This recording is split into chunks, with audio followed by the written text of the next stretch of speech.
ওকে, আমার মনে হয় এই মোবাইল অ্যাপটি আপনাদের সবার ফোনে ইনস্টল করে রাখা উচিত। যে কোনো মুহূর্তে আপনার একটা পেপারস ছবি তুললেন, সেটাকে আপনি স্ক্যান করতে পারছেন, বা এই ছবিটা উঠিয়ে আপনি কিন্তু ওয়ার্ড ফাইলে বিভিন্ন ফাইলে আপনি কনভার্ট করতে পারছেন, এবং খুব দ্রুত দুর্দান্ত কাজ করছে এই অ্যাপটি। এবং দেখতে পাচ্ছেন আমরা এখান থেকে একদম সব কিছু নতুন করে কারেকশন করতে পারছি, যেটা মাত্র একটা ছবি তুলে আমরা। তো এটা নিয়ে আজকের ভিডিও। ওকে, আমরা কথা বলবো CamScnner নামের মোবাইল অ্যাপটিকে নিয়ে, যেটা আপনারা অ্যান্ড্রয়েড বা আইফোনেও ব্যবহার করতে পারবেন। এবং অ্যাপটি প্রচুর ডাউনলোড হয়েছে, 100 মিলিয়ন ডাউনলোড হয়ে গেছে। এবং এই পেপারসটা আমরা যেমনটা দেখাচ্ছিলাম যে এটা স্ক্যান করে হচ্ছে আমরা টেক্সটে কনভার্ট করতে পারি, PDF ফাইলে কনভার্ট করা যাচ্ছে, বা আপনি খুব স্পষ্ট করে হচ্ছে এটাকে স্ক্যান করলে যেরকম হয় ওইরকম একটা আউটপুট ছবিতে এনে আপনি পাঠাতে পারবেন। তো আরও অনেকগুলো সুবিধা রয়েছে অ্যাপে, জানবেন আজকের ভিডিওতে। সম্পূর্ণ ভিডিও জুড়ে সাথে আছে আমি আদনান, আর আপনারা দেখছেন টেকবঙ্গ। ওকে, ভিডিওর শুরুতে আপনাদের সাথে পরিচয় করে দিতে চাই আমাদের আজকের ভিডিওর স্পন্সর EWork নামের এই ওয়েবসাইটটি। আপনারা যারা মাইক্রোজব সাইট খুঁজছেন, অনেক ট্রাস্টেড, যেখান থেকে আপনারা ইনকাম করতে পারবেন, তারা চাইলে এখানে কাজ করতে পারেন। ছোটোখাটো একটা ইনভেস্ট করে হচ্ছে আপনারা এখান থেকে প্রতিদিন একটা ইনকাম জেনারেট করতে পারেন।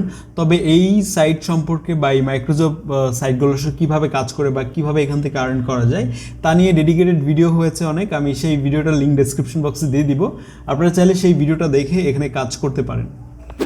ওকে, আমরা শুরুতেই কথা বলছিলাম CamScnner নামের এই মোবাইল অ্যাপটিকে নিয়ে। এটি অলরেডি খুবই জনপ্রিয় একটা অ্যাপ, এবং এই অ্যাপটিকে আমরা প্লে স্টোর থেকে ইনস্টল করলাম। আপনারা যারা আইফোন চালান, iOS-এও আপনারা এটাকে পাবেন।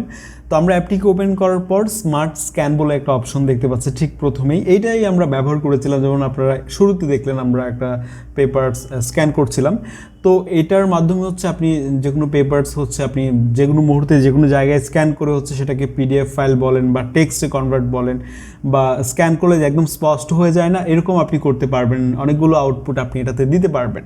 তো অনেকগুলো সুবিধা রয়েছে, এটা আমরা দেখব। পাশাপাশি এখানে আমরা দেখতে পাচ্ছি আইডি কার্ড স্ক্যান করার একটা অপশন রয়েছে।